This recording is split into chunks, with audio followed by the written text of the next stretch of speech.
welcome back to the afternoon club. I hope you've been having a great day, whatever you've been up to. For those of you who've seen me before, you will know that this is my third episode, but for anyone who hasn't, my name is Carrie and I am a photographer. So I'm here to teach you guys all about tips and tricks you can use to get great photographs.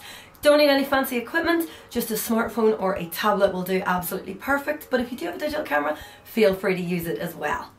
In the last two episodes, we talked about colour and how that works and rule of thirds.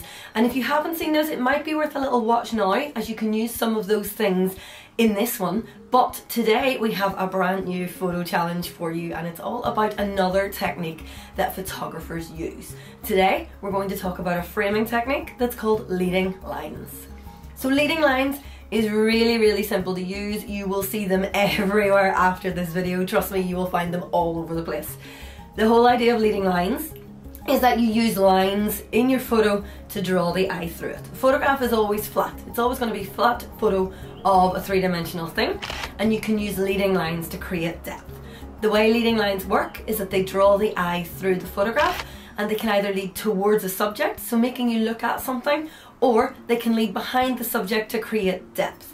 You can use anything to create a leading line in your photo. It could be a path leading off into the distance, a fence along the side of your garden, looking up the stairs in your house. It could be the stripes on a wooden floor or in the tiles in your kitchen. It can be loads of different things. It doesn't even have to be real lines. It could be wavy lines. It could be petals of flowers or leaves. It could even be shadows and light. So there are loads and loads of ways you can use leading lines. And with that in mind, I've come up with a really fun challenge for you guys today. So this one, you're not only going to be taking the photographs, you're going to be picking the subjects and setting them up as well. And whenever you're doing it, just thinking about your leading lines and how you can use those to draw the eye into your subject. So the thing that you're taking a photograph of.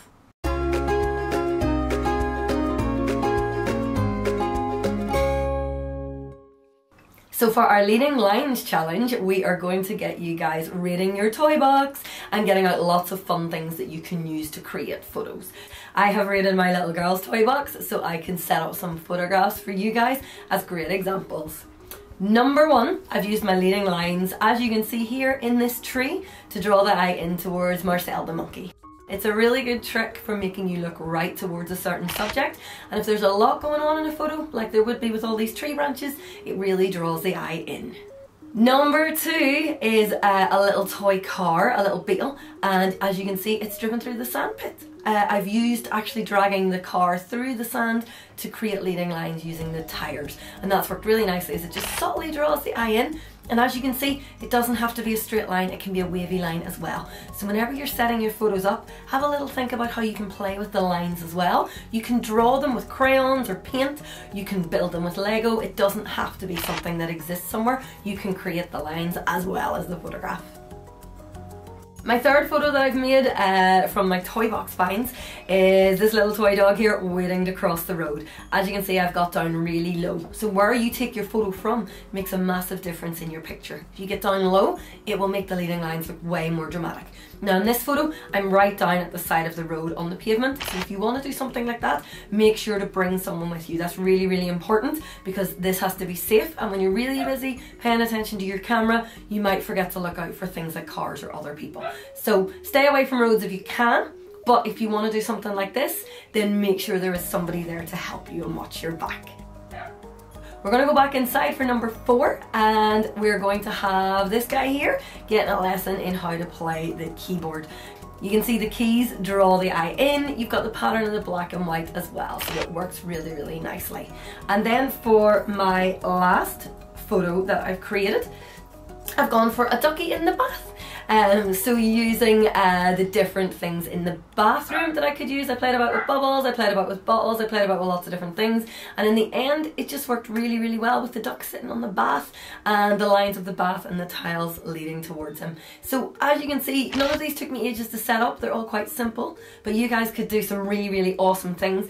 You could use toy cars, trains, Barbie dolls, stuffed toys, roller boots, skateboards, anything you want, even your computer controllers with the cables leading up to them.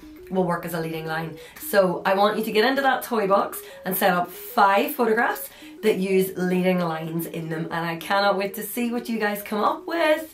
Once you get those photos, we're going to do a little bit of editing and I'm going to talk about that next.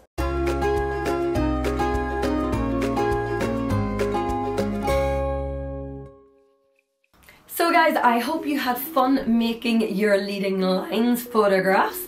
Hopefully you found that they were quite easy to do and you played about with your angles. Like I said, getting down lower tends to make it more dramatic, getting up higher tends to make it softer. And you can use this leading lines technique anywhere you go to take photos. So in the park, in your garden, whenever you're away on holidays, it'll make your photos look really interesting and really dramatic. Speaking of dramatic, what we're going to do with our edits today is use a little piece of software called Lightroom Mobile. You're going to need to download it. It isn't generally included on tablets and phones, but it is free, so that is great. You created an Adobe account last week to use the Photoshop Express, so this same account will work for this. And what we're going to do using Lightroom is make a nice dramatic black and white image. Now whenever you open up Lightroom, you will see a grey panel. It will say things like all photos, people and deleted, and that's because it will allow you to access all the photographs that you save in there. And what we're going to do right now is add the 5 photos that we've taken today. One of the things I like about Lightroom is you can work on more than one photo at once. So down the bottom right, there is a little icon with a camera, which allows you to take a photo, and an icon with a little photo and a plus, which allows you to add your photos. So we're just going to click on that icon and add our photos in. And to do that, we are just going to tap on each of the 5 photographs that we have taken today. When it says 5 photos selected down the bottom, you're going to click add. Now whenever you click add, it will go back to the last screen that you saw before you went in to add your photos. So what you want to do there, don't worry about it, you're just going to click on all photos at the very top of that screen and you should see those photographs showing up right at the very top. So I've got these in here now and I'm going to go in and I'm going to apply my edits. I'm going to tap on the first photo that I want to work on and let it load up. Now whenever you go into Lightroom, all your changes and edits are down the bottom of your screen and you'll just scroll left to see all of those. The one we're looking for today is called color. You're going to tap on color and you'll see that after it says color, it says B&W and mix. B&W stands for black and white, so we're going to hit this button. It's automatically going to turn our photo into black and white for us, which is really handy. Whenever you've done that, you're going to scroll back on this little panel at the bottom to the one that looks like a little sun. That is your lighting change. So this has made the photo black and white, but we want to make it really nice and dramatic. So we're going to click on that little light. We're going to go to the option that says contrast and we're going to slide it to the right. Sliding it to the right adds more contrast and makes the photo more punchy. If this makes your photo a little too bright or a little too dark, you can go back to the exposure one just above it and slide it up or down depending. To the left will make your photo darker and to the right will make your photo brighter. When you get to where you're happy with that, that's when you're going to go back down to the bottom. So you had your light option, you had your color option. Beside color, there's a tiny square with the corners kind of faded in. This is the effects panel. And the effects panel is where we're going to add a little bit of drama. You're going to go down to the one called Vignette. And it's about 1, 2, 3, 4 down. Vignette gives you dark faded edges around your photo, so it kind of makes your photo look a little bit more moody, makes your photo look a little bit older as well, so it looks like an old kind of black and white film photograph. If any of you have ever heard of those, you're probably far too young. What we're going to do is slide the vignette across to the left, and that's going to give us a dark fade around our edges. The one underneath that says midpoint will allow us to make that vignette go further over the photo or slightly less around the edges. So you're going to play about with the 2 of these until you're happy. With either of these, you can control exactly how much of the effect you apply. With Vignette, going to the left will give you a dark fade around the edges, going to the right will give you a bright fade around the edges. We want moody and dramatic, so we're going to go dark. With the midpoint, going to the left will give you more of the dark edges, and going to the right will give you less. So just set that to a point where it looks good and it's not covering any of your subject. When you're happy with that, and I'm pretty happy with this one, I'm going to go to the little icon up the top, looks like a little triangle. That is my save to device option, and where it says save to device, I'm going to click save, and that's now going to export that out for me. So it's really handy that you can go in and do this. Now say for instance I really like all the changes I've made here, and I want to keep them so I can do them to other photographs, so all 5 photographs look the same. There's a little tiny icon with 3 little dots at the very top right of your screen. You're going to click on that, and where it says copy settings, you're going to click on that.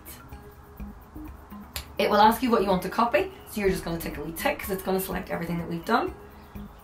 And then what we're going to do is click the arrow that takes you back to your other photographs.